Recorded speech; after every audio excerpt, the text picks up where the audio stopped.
Hey everyone, talking to you from Austin and just got back in a couple of days ago from Arizona.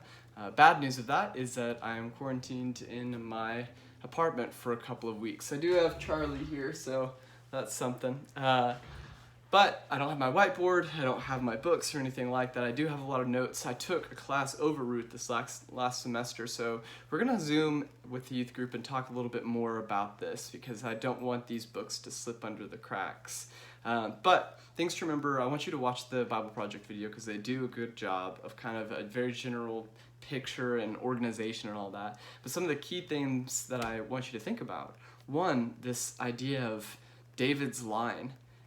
This is where we get David's genealogy continued, and ultimately, as we see in Matthew, that's where Christ is coming out of, and you're going to see that narrative all throughout the Old Testament is David's genealogy, but it's really pertinent here because it brings in a Moabite, who there was a bit of xenophobia with Israel and Moab, although, just a fun fact, the Moabites descended from Lot, and so even that family, that brokenness is redeemed, which is going to be the next big thing that we see, is the redemption arc in Ruth, the redemption of family, the redemption of stories. So I actually am of the mind that I love Ruth as a character in the sense of the loyalty and the love and the willingness, and Boaz with the love and the loyalty and the willingness. But I actually think one of the main characters, if not the main character, is Naomi.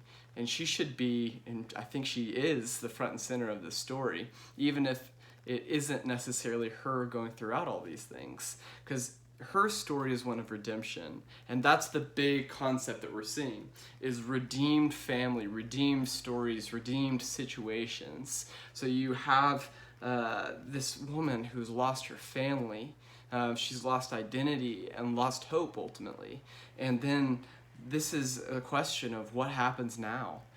Can God work in this broken situation? And God is also working under the scenes throughout it. He's not explicit throughout this book, but he is definitely implicit in it.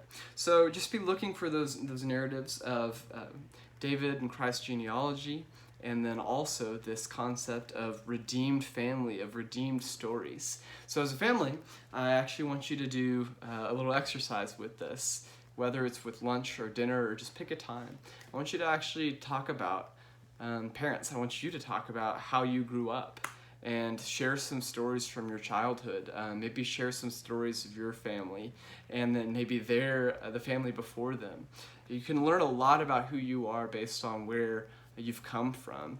And so if you hear some of these stories, just share as a family and get closer to this concept of what brought you to where you are now. I'm looking forward again to seeing you guys, and hopefully we're gonna get a Zoom call in with Sanctuary on Wednesday. But one thing is that we are gonna have a Haven coming up in the next couple of weeks. I'm gonna send you all the details on that.